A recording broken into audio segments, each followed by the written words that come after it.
we're living in the worst cost of living crisis that I have seen in my lifetime. Yeah. There are still people on the planet that remember the Depression, which would have been pretty close to what we're in now. It was only a couple of years ago for me, but yeah. Are you a vampire all of a sudden? Oh, you mean the Great Depression? I thought you were talking about my depression. No, Oh, darling. right. The Great Depression back in the 1920s. Yeah. Okay. Yeah. We've got a third of the population who are now classed as living in poverty. Right. And 10% of them who are now classed as living in destitution, which means that they can't actually cover their basic needs for life. Right. Okay. So being able to do what you can with what you've got and make the best use of it is really, really important. And this year, Aldi, here in the UK, have decided to price cap their Christmas vegetables from the 18th of December.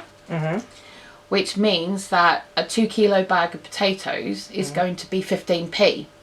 So for 90p, which is now the price of a 2.5 kilo bag, you can get 10 kilos of potatoes. That's a lot of potatoes. That is a lot of potatoes. It's a lot to store. And for a lot of people, half of them would probably go off before they get to use them. So what I want to do is give them 10 different ways that they can look at storing and preserving them so that they can last and make the best use of them. Right. Because we're going to have to do it as well. No. Let's be honest, that's why there's no potatoes in the house, because we've got to wait till the 18th to go buy some. No, I get that. Alright. So, for the people who need to do this, there's one question on their mind. Right. Time. Time. Not everyone has the time. No. And a lot of these methods don't actually take a lot of time. Okay. A lot of them don't take a lot of time. A lot of them are setting it up, prepping it up, and just walking away and letting it go by itself. Right. Okay. The other thing is that some of them don't cost a lot of money. In fact, some of them are quite free. Okay. They're free to do. So that's important as well. They don't cost a lot of electric or gas. Or you're making use of equipment you already have that's already probably turned on. Right. Okay? Yep. Yeah. Okay. So, yeah. So we're going to look at the top 10 ways to store and preserve potatoes. And some of them might just surprise you. We'll see. So, number 1. Storing them fresh. Okay. Really important. Right. Okay. It's the freest option, is storing them fresh. Now you can store potatoes fresh for up to maybe 6 months. That's quite a long time. And to get through 10 kilos of potatoes in a family of say 4 people, you're going to go through them before then. Right. Okay. What does storing them fresh mean? Okay, storing them fresh means storing them outside of the plastic and in a way that is going to keep them as fresh as possible. So you're not actually putting them through any processing. They're just the vegetable themselves. So cardboard box in a cold dark cupboard. Cardboard box in a cold dark cupboard is just as good a way as any, but you can also use wooden crates if you've got them, if you've got wire baskets, if you've got wicker baskets. And if it comes down to it and you don't even have a cardboard box, you've probably got a pillowcase somewhere. And you can stack them in there. But the really important part is to take them out of the plastic bags first. So they don't sweat. They don't sweat. And they sweat because they're breathing, because they're an actual living part of the plant still. So you want them not to be creating that condensation. It's like sitting in the middle of the car with the windows up.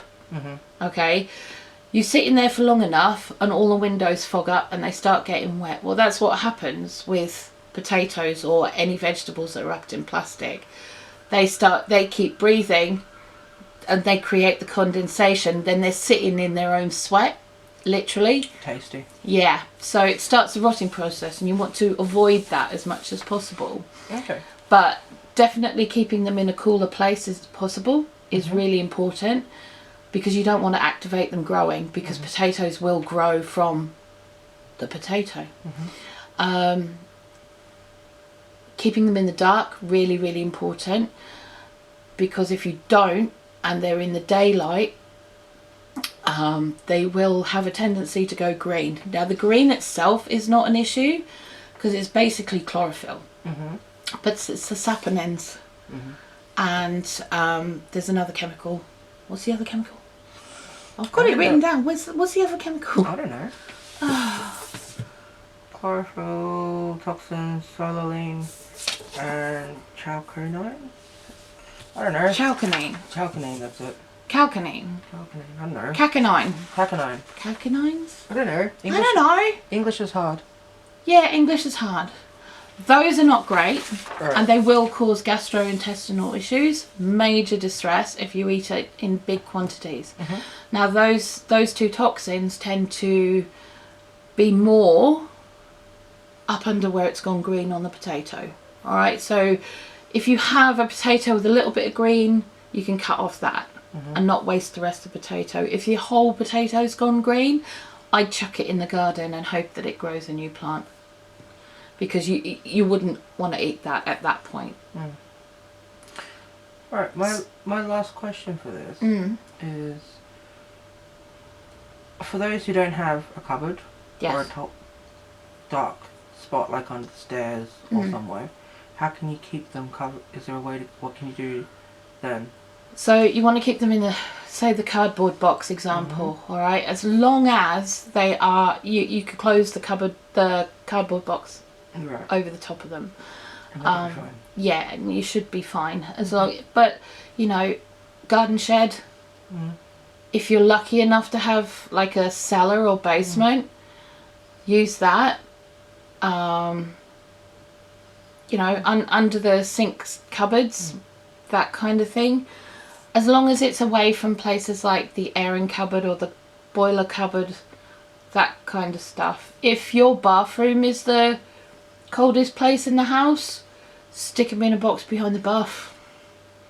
You can do that as well. Is you don't want to obviously get too much steam going in there, but you know, most of us don't. It's not that bad. From fresh potatoes to freezing potatoes. Stick them outside, they'll be fine. Well, it's a little bit more complicated than that. Not if you open the front door, it's not. It's cold. Well, yeah, it is. It is pretty cold at the moment, not gonna lie to you. And in some cases, if you did have a safe place outside where you could do that, and you didn't want to freeze the freezer on, and you knew that your temperature was going to be in the minuses for quite some time, you could possibly get away with freezing your vegetables outside. However, not suggested unless you live in the Arctic or somewhere where there's snow for 4 to 6 months of the year. Okay. Not us. Okay. Not us then. So we're looking at Canada and Siberia at this point. Pretty much. Okay. Yeah. Gotcha. Okay. Yeah. So if we can't stick them outside. If you can't stick them outside, you need to do them inside. Now, if you are going to be freezing your potatoes, there's one step that you need to do that's quite important. Otherwise, they're going to end up looking all black and horrible. Right. Because potatoes oxidize when their juices hit the outside world, outside of like an the apple. peel. I like an apple. Goes brown. Apple goes brown, potatoes go black. Lovely. Yeah, very attractive. So what you want to do is you want to blanch your potatoes. Now you can cut them into their shapes that you want them to be, whether you want waffle fries or hash or whatever. It's entirely up to you. You could do roast pieces, whatever, but blanch them off first. So basically, you're basically prepping them for ready to be cooked. Yeah, you're prepping them ready to be cooked. So you're putting them in boiling water for about 2 minutes. You're pulling them out and you're putting them in a bowl of ice cold water to stop the cooking process immediately. Right. Because if you leave them to cool down by themselves, they're going to keep cooking and you could end up with mash, and you may not want mash. So, So yeah, so you want to stop that. Once that's done, you're going to dry them out. Okay, you need to dry them. So if you can have an old tablecloth or tea towels or whatever, as long as they're clean, you want to pat dry the potatoes to get as much of the moisture off as possible. Then I would suggest putting them on baking trays, flat in the freezer, uncovered, until they're completely frozen, and then you can put them in baggies or containers in the freezer. Right. Why do you put them on the trays first? Because if you put them into a bag, they're going to freeze in a lump. That's a good point. So if you put them on the baking tray and they freeze as individuals at that point, and it's going to be easier to go in the bag and grab a handful or as many pieces as you want. Right. Okay. Okay. Right. It also means you can cook them from frozen. You don't have to defrost them first, and if you defrost them before you cook them, once they're frozen, the chances are they're not going to be as good as if you'd cooked them off from frozen. Just like anything that's been frozen. Yeah. Okay. All right. Number 3. Water bathing. Okay, so the majority of the world still water baths a lot of food. And there's a big argument that goes on over social media, etc., that you can't water bath certain vegetables and things like that because it's not safe. But the majority of countries around the world still do it without any issue and have been doing it for a very, very long time. Okay. There's 2 schools of thought when it comes to water bathing potatoes. Is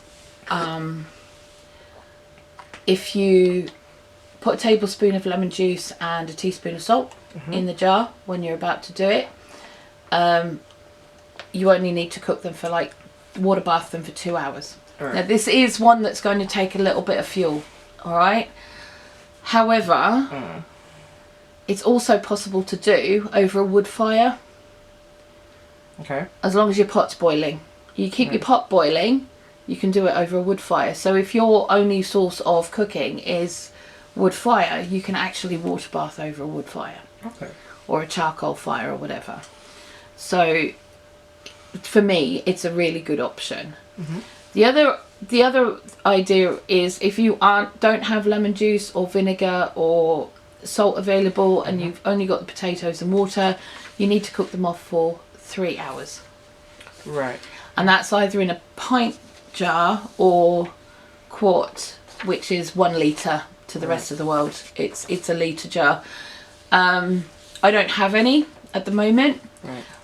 I can't make any at the moment because we got no taters.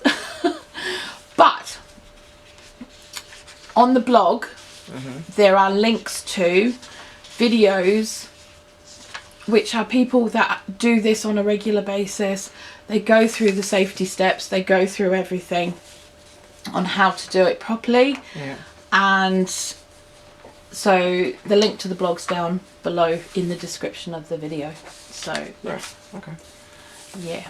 Now the other bone of contention is whether to peel the potatoes or not. Now the peeling of the potatoes is to do with botulism. Botulism isn't a massive concern, okay? Yes, it's there, but in a lot of respects it's used very much as a fear-mongering word. In our country, here in the UK, we've had 67 cases of botulism since the late 1800s, when we first started taking records. Most of those were actually caused in factories by food that had nothing to do with being jarred, bottled, pickled or anything like that. Right. The worst case was to do with hazelnut yogurt. Okay. Yeah. Okay. So as long as you are very, very careful make sure that you've got blemish-free potatoes and have washed them to within an inch of their skin, you should be fine. Okay. My personal preference though is to peel them. That's because I don't like tinned or canned potatoes with the skin on. It's a texture thing for me. It's a personal preference. I prefer not. Right. Yeah. Okay. So I prefer to peel them. At that point as well, if my potatoes aren't 100% and they're kind of looking as if they're going to get a bit soft or whatever, it means that I can get any blemishes off. Anything that might cause issue with the finished product, that kind of thing. So I will remove all of the skin, because at that point I can get rid of blemishes and stuff as well. So it just makes sense to me. That's fine. Yeah. Okay. Number 4. Probably your favourite. Dehydrating potatoes. Oh, dehydrating potatoes. I love this. Okay, so like freezing potatoes, you have to remember that your potatoes could go black with oxidation, right? So as you're prepping them, you want to keep them in some water so that the cut ones are all in water and they're not going to oxidize. You can blanch them if you want to. You don't have to. It's not necessary, but if you want to, just to make sure, you can. The really good thing about dehydrating potatoes for me is it's very obvious once they're done, because they look like a little piece of see-through plastic. Okay. And they do dry out solidly dry. It's because they become see-through. You can see them as plastic. If there's any opaqueness there, you can put it in for a bit longer. But they do look like almost like a prawn chip that hasn't gone in the oil yet. Right. Yeah. Okay. But you can dehydrate any shape you want. You can do dice, you can do slices, whatever you want. But the other thing is as well, is that if you've made too much mash up, you can dehydrate that and have potato flakes. I mean, when we make mash, chances are that we make too much anyway, right? Okay. And we can see that when we look in the pot, because we kind of roughly know how much each person in the household is going to eat. So if you take out what you think they're not going to eat, you want to take that out before you add any butter or cream or dairy or anything like that to the mash. You don't want to dehydrate it with any dairy in it, because it will go rancid. Oh. Yeah, and you really don't want that. But if you dehydrate your mashed potato, and you want to have it in a thin layer on a silicone mat, or if you're using one of the round dehydrators on a fruit leathering, it'll turn in potato flakes, like the ones you buy in the shop, which is like packet mashed potato and stuff like that. You've just made your own. Interesting. From stuff that would probably end up being leftovers, you know, or left in the fridge to whatever. So to me, that's a really good way of doing it, and it takes up a lot less room than freezing it, although you can freeze it as well, the leftover mash. But yeah. How long does it take to dehydrate potatoes? It depends on the size of the cut, and depends on how many you've got in there, what your dehydrator's like, all of that kind of stuff. Generally it takes between 8 to 12 hours. And for mash? And for mash, I think it's about 12 to 14. Okay. Yeah. But you want to have it on like 50 degrees Celsius on your dehydrator, or I think that's 125 Fahrenheit.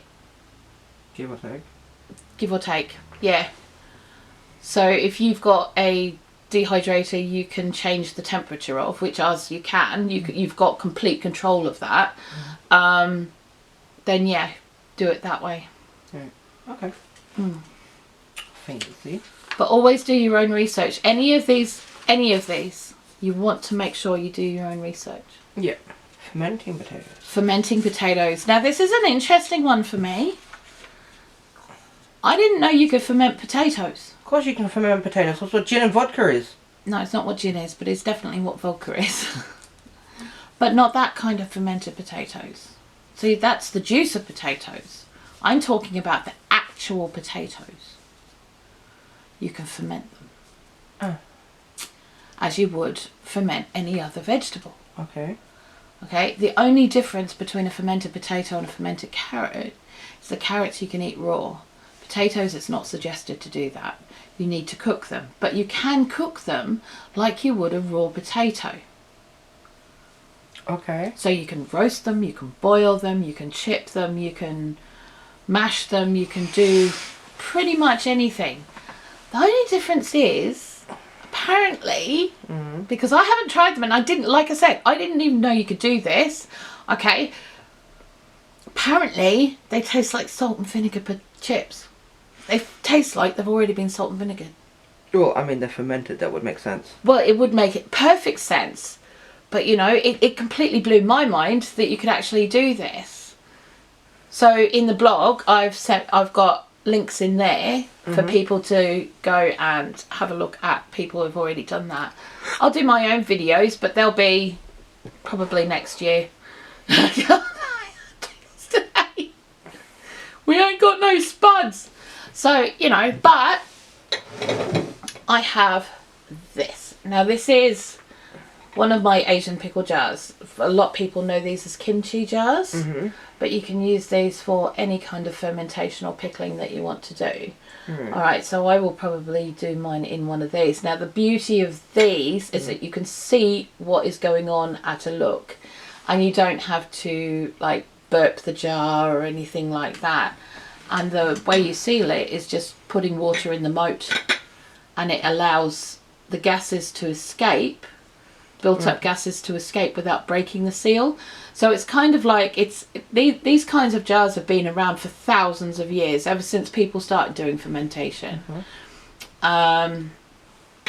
So it's an airlock, but it's not a fancy separate airlock. And these jars, a lot of them, you know, if you want to go to like wholesalers and stuff like that, or places that sell them, I've seen them up to £40 each. Except I got mine on Temu, and I got them on special offers. So and they are available on there. I got all 5 of mine for the price of one, and that was over several weeks. That wasn't just, you know, getting them all at once. That was over several things, and I popped it in as a set extra thing, you know. Yeah, so a lot cheaper to do, but apparently the longer you leave them in to ferment, the deeper the salt and vinegar flavour. But they are ready after 3 days, but you can actually ferment them and put them through the fermentation process for up to 30 days, which is kind of cool. The other thing with it as well, you can keep these in the shed, right? So if you've got a shed or an outside storage unit or something, you can keep these out there. It will slow down the fermentation process, and you can keep them for longer. But once they're fermented, you can keep them in the jars for as long as you want. But the cooler temperature that you keep them in, the less they're going to ferment. So it slows down the process. Right. Yeah. Okay then. Yeah. So yeah, I definitely want to try that. That has to be done. That's a has to be done as far as I'm concerned. So the big question is, what's the difference between fermented and pickled? Aha! Pickled is using vinegar. Fermentation is usually either the juice of the vegetable and salt, or water and salt. Okay, so that's the general difference. Pickles don't ferment the vegetables, they pickle them. Oh no, can't reach them. But these. Hang on, let me get these down. need to put some water in that moat. Now these are the garlic scapes we made, but they're technically not fermented. They're not fermented, they are pickled. This is done using vinegar, which is a fermented product, but has finished its fermentation process and is pickling whatever goes into it. It basically works like alcohol, except it's not alcohol. It's gone past the stage of alcohol and it's turned into vinegar. Vinegar is basically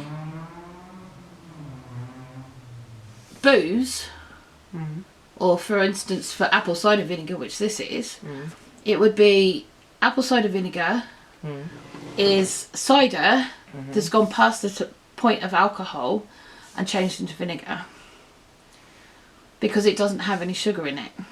Right. Added sugar in it. So it changes the structure of it. So if you were to add sugar to apple cider vinegar, you suddenly have alcohol again? You could do if it continued its fermentation process.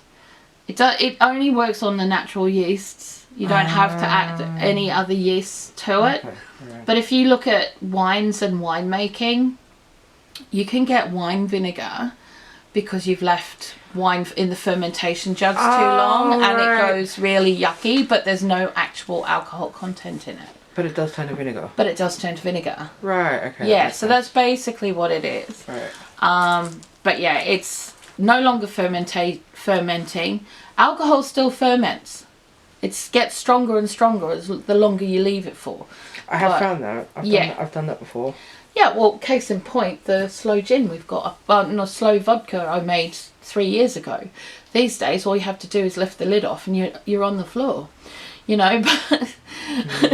But that's been there for years, and all we ever do is take a little bit out in a shot glass and sip it. And that's enough to pickle us, literally. So, right, you know. So back to the topic of pickling potatoes. Pickling potatoes, yes. And not people. And not people. Right. Now, in general, pickled potatoes, from what I've read, are cooked first and then pickled. Okay. They're not put in raw. Right. So you will probably have to half cook them or soft boil them. Soft boil them. I wouldn't soft boil them because the pickling will break down some of the cell structure. So you only want to have it like half cooked. Because most pickle products take 3 to 4 months to actually mature enough for you to be able to eat them. Right. You know. So, yeah.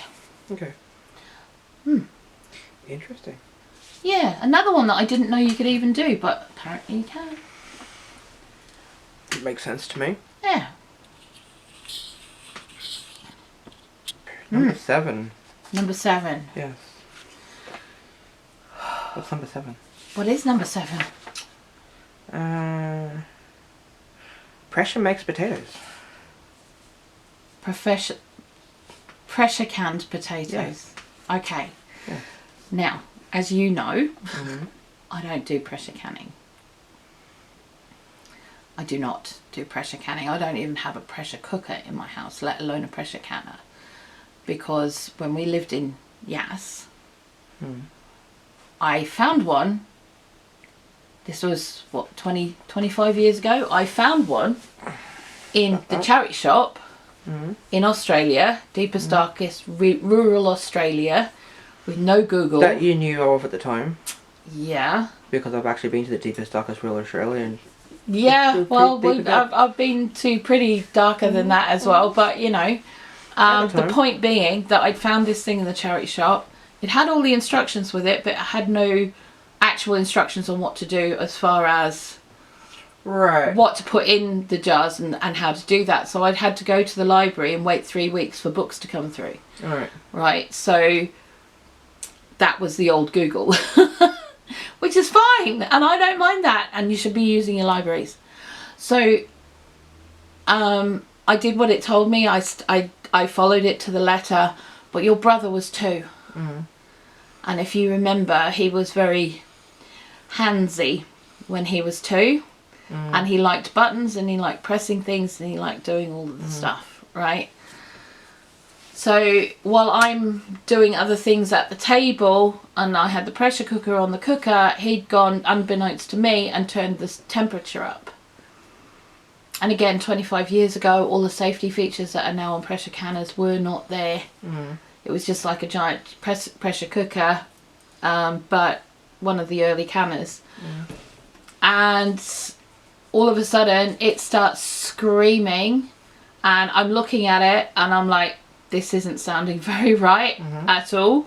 And I managed to grab your brother, and we were out the door of the kitchen by the back door, which was like, what, 12 feet away, and it exploded. Oh, yeah. The whole thing exploded. I wasn't there for that. No, you were at school for that. I think so. But yeah, that's why the handymen were around for a couple of days, was fixing the kitchen. Because we had a pot lid in the ceiling. I wasn't there for that. I was away that weekend. That must be You must have been at your grandmother's, I would imagine. I don't remember that. Yeah. So this was 25 years ago, but I think I would remember a giant hole in the ceiling. Yeah, it wasn't just the hole, but the lid was stuck in the ceiling. And yeah, I had to get the new kitchen table. That's when the new kitchen table, or the new old kitchen table, came out. And the kitchen got painted because the whole thing, and we got a new cooker because the whole thing had literally just exploded and stuff. So for me, pressure canning is a very traumatic, scary experience. But saying that, there are those around the world that use it, are happy using it, and know what they're doing. Now, I'm not going to give information on pressure canning potatoes, because there are two people that I trust and love and adore on YouTube that know this stuff inside out and back to front and have videos on it. One of them being Mouse Toes. And then there's also Jenny Goff from Jenny's Scratch Made Kitchen. Now, they both have videos on that. The links to those will be on the blog. So people need to go to the blog to find those links for those videos. Right. Yeah. But they know what they're talking about. And you do not. And I do not. For pressure canning, at least. But again, absolutely, with pressure canning, you have to do your research. Make sure you know what you're doing. I've got a lot of friends that do it, are happy to do it. That's fine for them, but for me, it's something that will probably never happen. Yeah. Apart from the fact that it's incredibly expensive, and I haven't got, like, well, for me, it would be it'd be a month's money to buy a pressure canner. And this is trying to save money. Kind of, yeah. I mean, long term I could see. Long term it would work, but yeah, it just, no. Right now, not for me. Right. Yeah. And now to the more commonly used of the top 10. Side dishes and meals. Oh, side dishes and meals. So basically, leftovers. Leftovers, or prepping meals and side dishes for use later on. Now, when you go and buy random bags of potatoes, they've got all sorts of shapes and sizes in them, right?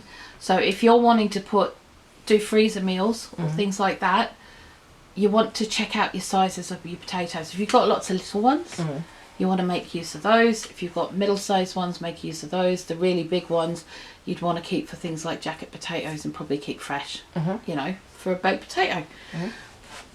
But as many varieties as there are potatoes, there's probably 50,000 potato recipes times the amount of varieties of potatoes there are in the world. I mean, every country you go to probably has 5,000 potato recipes. You know, and that's a lot of recipes. And that doesn't count people who have their own family recipes and the things that they love. But 90% of these can all be made in advance and frozen down. Okay? I would, when you're doing freezer meals and stuff like that with potatoes, I wouldn't fully cook the potato beforehand. You'd want to blanch it because, again, while it's freezing, it can oxidize, go black. But you don't want to cook it all the way through. If you cook it all the way through, when it defrosts, it starts going to mash. and it's not pleasant, and you don't want to have something that's got no structure left. But yeah. Okay, so what are some of your favourites? Some of my favourites? I love having a potato bake in the freezer. Potato bake. Yeah. And that's something that I make a lot when we've got leftover potatoes, and just chop up the potatoes and put them in with a bit of cream and a bit of cheese and a bit of whatever we've got, you know. But it is one of my bestest favourites, I'm not going to lie, it is. Yeah. Okay. I mean, the other thing is what I used to do for you guys when you were kids was I used to make your own little smiley faces. You know, because I wasn't going to buy them because we didn't have the money. So I'd use leftover mash and get a cookie cutter. I remember those. Or a cookie press. And I'd make you your own little shapes. And then I'd put those shapes would be dusted in a bit of flour. And then sometimes I'd breadcrumb them, sometimes I wouldn't. But they'd all be layered on a baking tray to freeze. And then put in baggies and containers in the freezer. You basically just described a hash brown. Yeah, pretty much. Well, no, a hash brown's made with grated potatoes, but you know, these were like leftover mash. Okay. So more like a croquette. Okay. Yeah, which of course you could always do. See, the other thing you could do is do gnocchi, like we did the other day. We made use of that leftover mash and made gnocchi with it.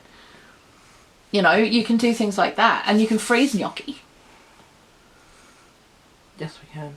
You can freeze gnocchi. So, you know. Okay. Yeah. See, I'm not a huge potato fan. It's not my favourite vegetable, and I don't eat it unless I absolutely don't have a choice. Sweet potatoes, on the other hand. Sweet potatoes, on the other hand. Which we can do all this stuff with. Anything that I've mentioned on here, you can do with sweet potatoes. Yeah. Yeah. Yeah. Yeah. Put it out there. Liquid potatoes. Liquid potatoes. Yes. Otherwise known as soup. As soup. As soup. Now, the reason that I've put soup down as a way of preserving them is that literally you can put it in the fridge. It's already done in the fridge. You've got it there for a few days. Probably 3 days tops. I wouldn't want to leave it any longer than 3 days. Right? Then you can water bath it so it's shelf stable. So 2 hours in the water bath, and it's shelf stable. You can pressure can it if that's the way that you want to go. If you're really clever, if you really, really want to, and you feel the urge to do so, you can dry it in the dehydrator in silicone trays, and it breaks down into a powder. And then you can break it into like a liquid, powdered cup of soup. Yeah. Right. Yeah.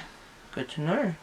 Yeah. But there's all those kinds of things. And you can, like I said, you can freeze it, water bath it, pressure can it, stick it in the fridge. It's all going to last a few days more than it would have done otherwise, you know. A few days can make a difference. Yeah, a few days can make a lot of difference. Right. Okay, so number 10, what's that? One I keep joking about. Okay. And I'm not surprised it's on this list. Alright. But some people might be. Potato bread. Potato bread. Okay, so potato can be made into bread. Ta-da! I know. But if you think about it, it makes a lot of sense. Alright, potato is a starch. Yeah. Grains are starches. What is bread? It's starch and water. Funny enough, the same things that make bread also make alcohol. Funnily enough. We always make use of what we've got around us, and what have we got? Starches and water. Just depends on what your bent is. Are you going to use that starch and water to make booze, or are you going to make the starch and water to make bread to feed your children, rather than knock yourself out? Half and half. Potato, tomato. I mean, potato. Potato. Yeah, that one. Potato, potato. There we go, thank you. Oh my goodness. There you go, good job. Yeah.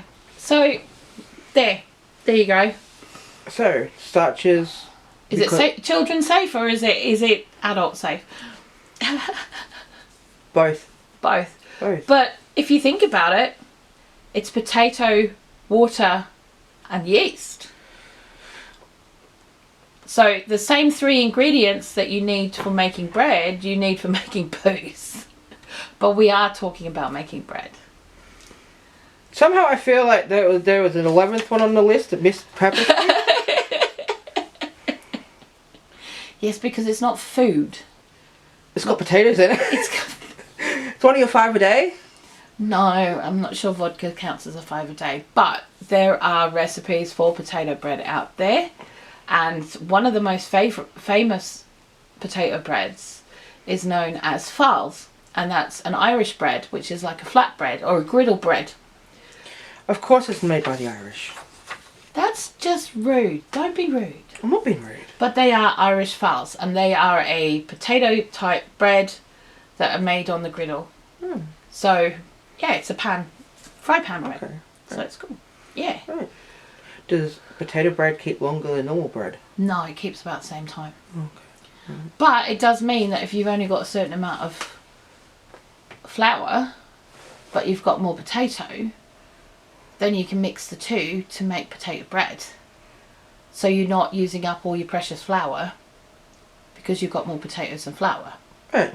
Okay, so you can still have bread without having to worry about having to use a lot more flour, which is a good thing. And for a lot of people, it could be a really good thing. You know. So the bottom line with all of this, really, is first off, do your own research. You know, absolutely do your own research. Always. You know, I can give you ideas and I can give you ways of doing things, but at the bottom line, it's got to be what's right for you, what you can afford in financially, time-wise, all of that. Storage, you know, because that's always a consideration. So all of these things are great and they're amazing. And if you're getting potatoes cheaply or you're growing your own or whatever, it's always fun to try new things, but always do a small amount first, because you don't want to go and do 2 kilos worth of potatoes and suddenly think, oh, I don't like this. So if you do 1 or 2 rather than, or make 1 jar, or instead of doing a whole pickle, you know, Asian pickle jar, do a small little jar of whatever, just to try it out, you know, because if it's only going to take a couple of days, your potatoes are still going to be there for a few months. Yeah. You know, but you want to test these things out first, do it yourself. But yes, always do your research. I can't stress that enough. Otherwise you can have an issue with you and your pressure cooker. Yeah, exactly.